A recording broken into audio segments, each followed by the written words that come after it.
नमस्कार जय जगन्नाथ आम चैनल को आपण मानकु बहुत बहुत स्वागत। सांग माने आम उपरे जेतेबेले महादेवंकर कृपा थाए सेतेबेले से आमकु अनेक गुड़िए संकेत प्रदान करिथांती।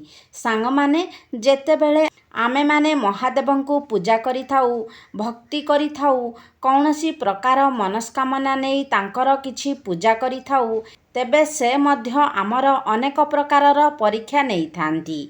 तेबे आमे महादेवंक उद्देश्य रे जेउ पूजा पाठ आराधना करुछे आमर पूजा पाठरे प्रभु भोलाशंकर प्रसन्न अछंती कि नाही आमे से विषय रे किपरि जानिबा। तेबे सांग माने ए विषय रे तो साक्षात महादेव आमकु आसी जणाइबे नाही तो से आमकु किछि संकेत प्रदान करिथांती। ताहा स्वप्न माध्यम रे हेउ अबा अन्य कौनसी माध्यम रे हेउ भगवान शिवशंकर आमकु संकेत निश्चय भावरे प्रदान करिथांती। तेबे आजिर एही भिडियो रे आमे माने जानिबा आपणकु केउ सबु संकेत मिलिले आपण जानिबे जे आपणक उपरे भगवान भोलाशंकर प्रसन्न अछंती। आपणकु महादेवंकर कृपा प्राप्ति हेबाकु जाउछि आगकु आपणकर भाग्य बदलिबाकु जाउछि। तो सांग माने आसंतु जानिबा सेही संकेत गुड़िक कौन। तेबे ता पूर्वरु आपण माने वीडियो को गोटे लाइक करी चैनल टी को सब्सक्राइब करि दियंतु एवं कमेंट बॉक्स रे भक्ति और श्रद्धार सहित ओम नमः शिवाय निश्चय लिखंतु। तो सांग माने जदि आपणक पूजारे आराधनारे भक्तिरे भगवान भोलाशंकर प्रसन्न हुअंती तेबे से स्वप्न माध्यमरे आपणकु निश्चित भावरे एही सबु संकेत गुड़िक प्रदान करिथांती। तेबे सांग माने जदि आपण स्वप्न रे कौनसी भी देवादेवी को देखंती तेबे आपण माने जानि नेबे जे आपणकर समस्या सबु दूर हेबाकु जाउछि। आर्थिक समस्या हेउ पारिवारिक समस्या हेउ स्वास्थ्यगत समस्या हेउ किंबा अन्य जे कौनसी समस्या हेउ सबु प्रकारर समस्यार अंत हेबाकु जाउछि। एहा व्यतीत जदि आपण स्वप्न रे भगवान भोलाशंकरंक सह जड़ित कौनसी भी जिनिसर स्वप्न देखंती जेमिति कि वृषभ डंबरू त्रिशूल बेलपत्र चंद्र एमिति कौनसी भी वस्तु जहा महादेवंक सहित जड़ित अटे जदि सेही सबु वस्तु को आपण स्वप्न रे देखंती तेबे एहा आपणकु संकेत देइथाए जे खूब शीघ्र आपणकर भाग्य उदय हेबाकु जाउछि जीवनर समस्त समस्यार अंत हेबाकु जाउछि। सांग माने जेतेबेले आम जीवनरु दुख सरी आमर भल समय आसिबाकु थाए सेतेबेले ईश्वर आमकु किछि संकेत प्रदान करिथांती। सेही भली जेतेबेले आम जीवन रे किछि खराप समय आसिबाकु थाए तो ता पूर्वरु मध्य आपणकु ईश्वर किछि संकेत प्रदान करिथांती।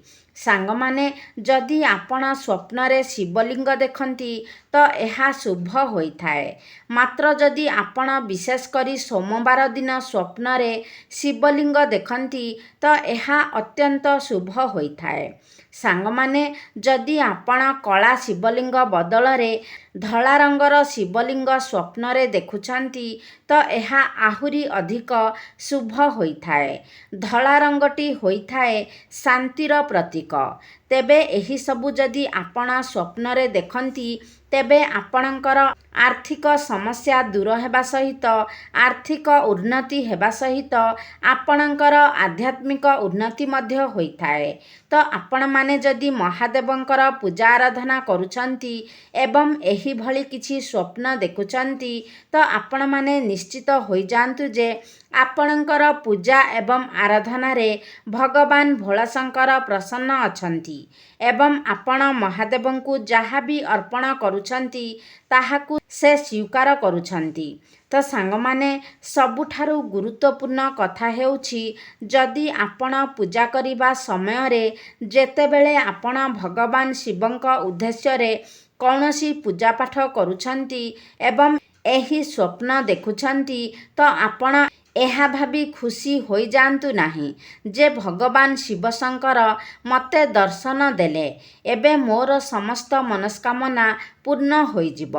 ଏବେ ମୋର ଆଉ କୌଣସି କାର୍ଯ୍ୟ କିମ୍ବା ପୂଜାପାଠ କରିବାର ଆବଶ୍ୟକତା ନାହିଁ। ସେଭଳି ଭୁଲ ଆପଣ କେବେ ବି କରିବେ ନାହିଁ। ଆପଣଙ୍କୁ ଯଦି ଏହିଭଳି ସଙ୍କେତ ମିଳୁଛି ତ ଆପଣ ଆହୁରି ଅଧିକ ପୂଜାପାଠରେ ମନୋନିବେଶ କରନ୍ତୁ। ଭଗବାନଙ୍କୁ ପ୍ରସନ୍ନ କରିବା ପାଇଁ ଆହୁରି ଅଧିକ ଚେଷ୍ଟା କରନ୍ତୁ। ତ ସାଙ୍ଗମାନେ, ଆପଣ ଯଦି ସ୍ୱପ୍ନରେ ଭସ୍ମ ଦେଖୁଛନ୍ତି, ଏହା ଅତ୍ୟନ୍ତ ଶୁଭ ସଙ୍କେତ ହୋଇଥାଏ। କାରଣ ଏହି ଭସ୍ମଟି ଭଗବାନ ଭୋଳାଶଙ୍କରଙ୍କର ଅତ୍ୟନ୍ତ ପ୍ରିୟ ହୋଇଥାଏ। ସେ ସର୍ବଦା ନିଜର ଦେହରେ ଭସ୍ମ ବୋଳି ହୋଇଥାନ୍ତି। ତ ଆପଣ ଯଦି ସ୍ୱପ୍ନରେ ଭସ୍ମ ଦେଖନ୍ତି ତ ଏହାର ଅର୍ଥ ଆପଣଙ୍କର ଚତୁର୍ଦିଗରୁ ଉନ୍ନତି ହେବାକୁ ଯାଉଛି। ପ୍ରତ୍ୟେକ କ୍ଷେତ୍ରରେ ଆପଣଙ୍କୁ ସଫଳତା ମିଳିବାକୁ ଯାଉଛି।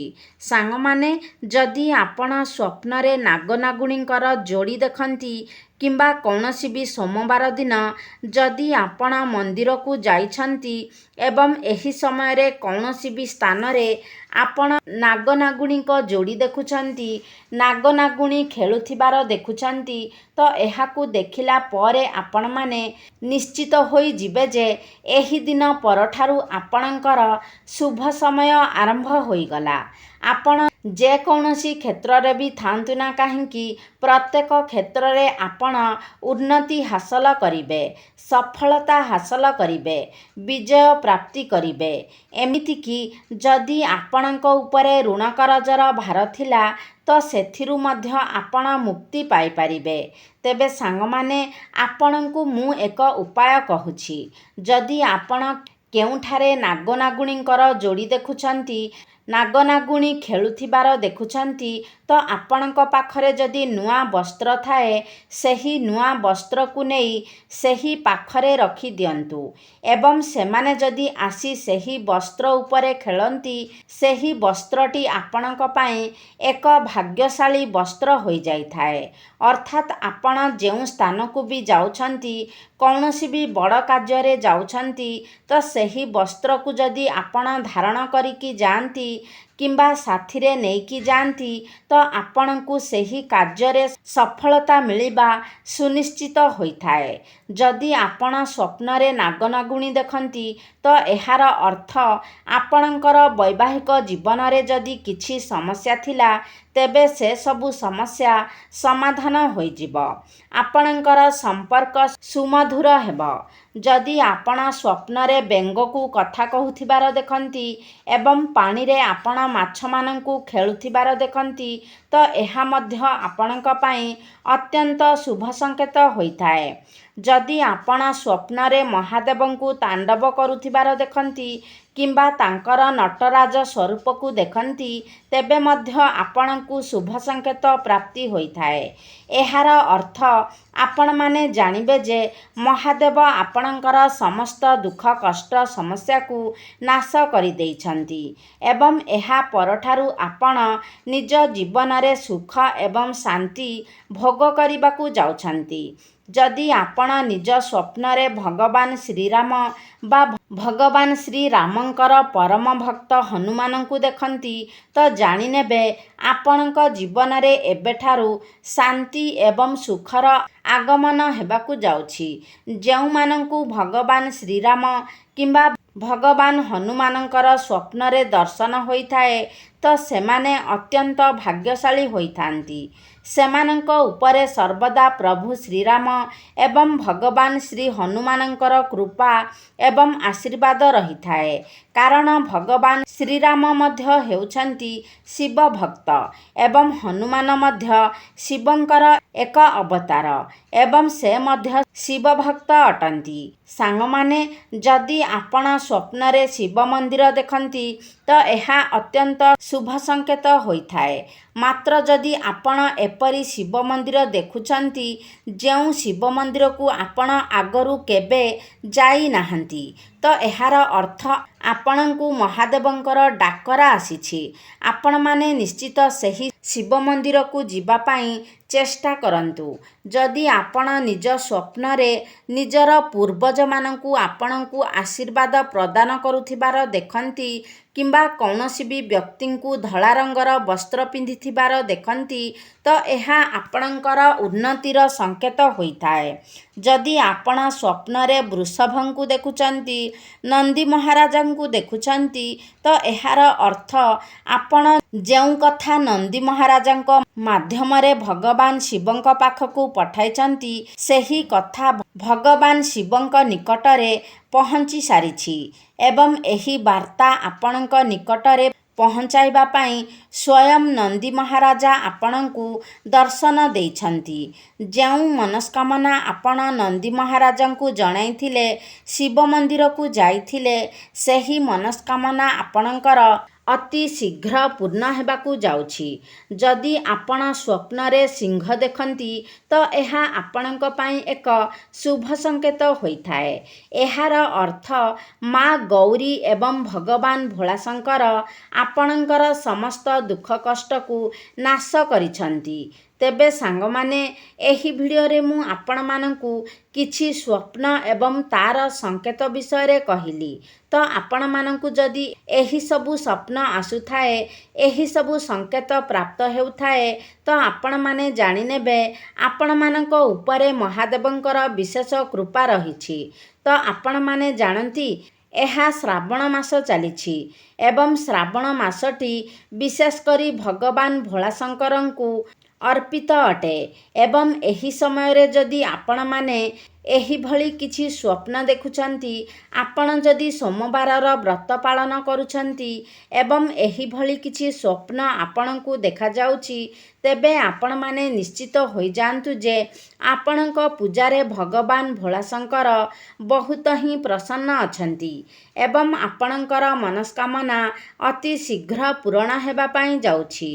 ଆପଣଙ୍କ ଜୀବନରେ ଚାଲିଥିବା ସମସ୍ତ ଦୁଃଖ କଷ୍ଟର ଅନ୍ତ ହେବାକୁ ଯାଉଛି।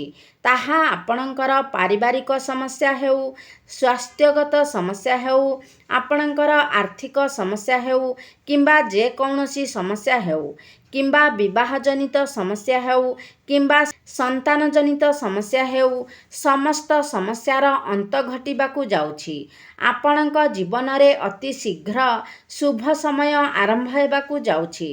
ତ ସାଙ୍ଗମାନେ, ଗୋଟିଏ କଥା ମନେ ରଖନ୍ତୁ ଯେ ଆପଣ ଈଶ୍ୱରଙ୍କ ଉପରେ ସବୁବେଳେ 100% ଭରସା ରଖନ୍ତୁ।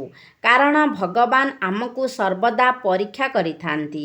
ଆମେମାନେ ସାଧାରଣ ମନୁଷ୍ୟ ହୋଇ ବି କାହାକୁ କିଛି ଜିନିଷ ଦେବା ପୂର୍ବରୁ କିମ୍ବା ଗୋଟିଏ ଜିନିଷକୁ ବ୍ୟବହାର କରିବା ପୂର୍ବରୁ କିମ୍ବା କିଣିବା ପୂର୍ବରୁ ତାର ପରୀକ୍ଷା କରିଥାଉ ଯେ ସେହି ଜିନିଷଟି ଭଲ କି ମନ୍ଦ। ତ ଭଗବାନ କିପରି ଆମର ପରୀକ୍ଷା ନ କରିବେ, ସେଥିପାଇଁ ଆମକୁ କିଛି ଜିନିଷ ଦେବା ପୂର୍ବରୁ ଆମେ ସେହି ଜିନିଷ ପାଇଁ ଯୋଗ୍ୟ କିମ୍ବା ଅଯୋଗ୍ୟ ସେଥିପାଇଁ ଭଗବାନ ଆମର ପରୀକ୍ଷା ନେଇଥାନ୍ତି ଏବଂ ଆମକୁ ସେହି ଜିନିଷଟି ପାଇବା ପାଇଁ ପରୀକ୍ଷାରେ ଉତ୍ତୀର୍ଣ୍ଣ ହେବାର ଥାଏ। ତ ଯେତେବେଳେ ଆପଣଙ୍କ ଜୀବନରେ କିଛି ଦୁଃଖ କଷ୍ଟ ଆସୁଛି ତ ଏହା ଆପଣଙ୍କ ପାଇଁ ଭଗବାନଙ୍କର ପରୀକ୍ଷା ହୋଇଥାଏ। ସେହି ସମୟରେ ଆପଣ କେବେ ବି ନିଜର ଧୈର୍ଯ୍ୟକୁ ହରାନ୍ତୁ ନାହିଁ। ଆପଣ ସେ ସମୟରେ ମଧ୍ୟ ଈଶ୍ୱରଙ୍କ ଉପରେ ଭରସା ରଖନ୍ତୁ କାରଣ ସେ କଦାପି ବି ଆପଣଙ୍କର କୌଣସି ବି କ୍ଷତି ହେବାକୁ ଦେବେ ନାହିଁ। ଈଶ୍ୱରଙ୍କ ଉପରେ ସମ୍ପୂର୍ଣ୍ଣ ଭରସା ରଖିଲେ ହିଁ ଆପଣ ଈଶ୍ୱରଙ୍କର କୃପା ପ୍ରାପ୍ତ କରିପାରିବେ। ତ ସାଙ୍ଗମାନେ, ଆଶା କରୁଛି ଆଜିର ଭିଡ଼ିଓଟି ଆପଣମାନଙ୍କୁ ନିଶ୍ଚିତ ଭାବରେ ଭଲ ଲାଗିଥିବ। ଯଦି ଭଲ ଲାଗିଛି ତାହେଲେ ଲାଇକ୍ କରନ୍ତୁ, ସେୟାର କରନ୍ତୁ। ଆମ ଚ୍ୟାନେଲକୁ ଯଦି ସବସ୍କ୍ରାଇବ୍ କରିନାହାନ୍ତି ତାହେଲେ ସବସ୍କ୍ରାଇବ୍ କରିଦିଅନ୍ତୁ।